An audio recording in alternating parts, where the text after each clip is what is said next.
I'm Shakuntala Santharan in Kuala Lumpur with the top stories on Al Jazeera.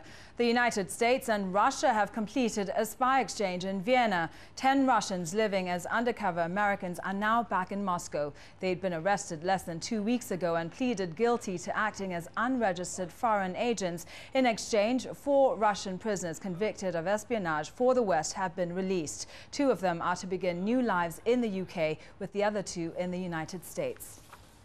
Pakistani authorities say more than 100 people were killed in Friday's suicide bombings near the border with Afghanistan. The suicide bombers struck within seconds of each other outside a government building in Moman region. Anti-Taliban tribal elders were visiting the offices at the time. Dozens of buildings were wrecked, and damage to a prison allowed 28 inmates to escape. NATO is taking the blame for accidentally killing 6 Afghan civilians and wounding several others in the country's east. An assessment team says the casualties on Thursday were a result of artillery fire, which fell short of target in Paktia province. A day earlier, another NATO airstrike killed 5 Afghan soldiers. 1 person has been killed and dozens wounded in protests against a new labor law in Panama.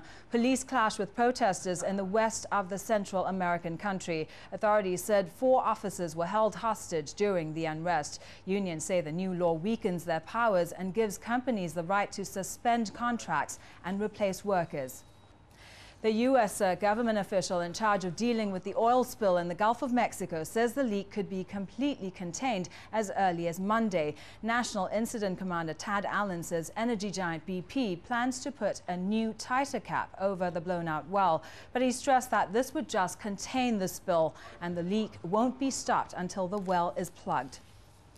Internet search giant Google says China has renewed its license, ending a months-long dispute between the two. The renewal was threatened in March after Google began redirecting Chinese users to its uncensored Hong Kong website. But last week, Google sought a compromise just before its license was due for renewal. Visitors to Google China were made to click on a link to its Hong Kong site instead of being automatically sent there.